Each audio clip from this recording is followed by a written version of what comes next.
दूसरा सवाल हाफिज़ साहब करेगा, और एक सवाल ये है कि नमाज की हालत में लोग हिलते डुलते रहते हैं, तो क्या ये दुरुस्त है?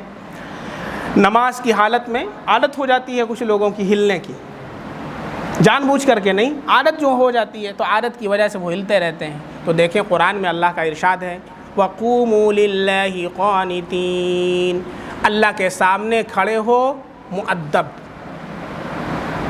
खामोश, हरकत और सुकून से अपने आप को महफूज, हरकत से, हिलने जुलने से।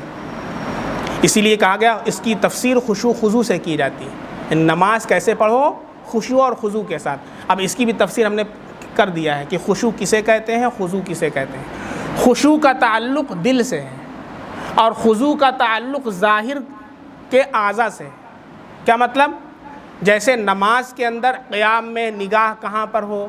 सजदे की जगह, रुकू में कदमों के ऊपर, सजदे में नाक के ऊपर, सलाम फेरते वक्त कंधे के ऊपर। तो ये ज़ाहिर आज़ा हैं, ये इनका खुशू है। और खुशू का मतलब नमाज जब हम पढ़ें तो नमाज में दिल के अंदर गैरुल्लाह का ख्याल न लाएं, माँ सिवा का ख्याल न लाएं, अल्लाह के अलावा का ख्याल न लाएं।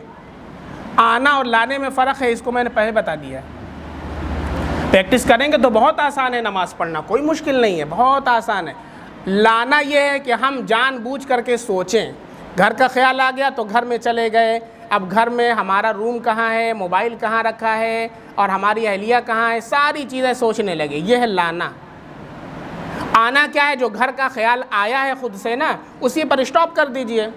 देख तू नमाज में है, अल्लाह तुझे देख रहा, दिल के अंदर इतना कहिए, फ़ौरन वो ख्याल ख़त्म हो जाएगा।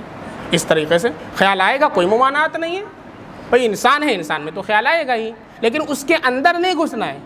इस तरह भी अगर 2 रकात नमाज पढ़ेंगे उसके बाद जो दुआ मांगेंगे अल्लाह कबूल करेंगे, लेकिन हम ये करते ही नहीं हैं। हम कोई 2 रकात नमाज ऐसी नहीं पढ़ते हैं कि जो माँ से वल्लाह से खाली हो। 2 रकात नमाज नहीं तो फिर दुआ कैसे कबूल होगी?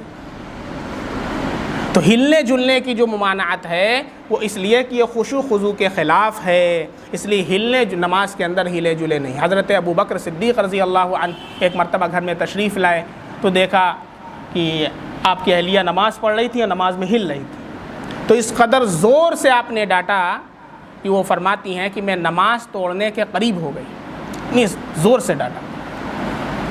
इसलिए नमाज जो है वो बिल्कुल सुकून के साथ, वक़ार के साथ पढ़ी जाए, उसके अंदर हिला जुला ना जाए। और अगर कोई इतना हिलता डुलता है कि सीना क़िबले से फिर जाता है तो फिर नमाज फासिद हो जाएगी, दोबारा नमाज दोहराना पड़ेगा।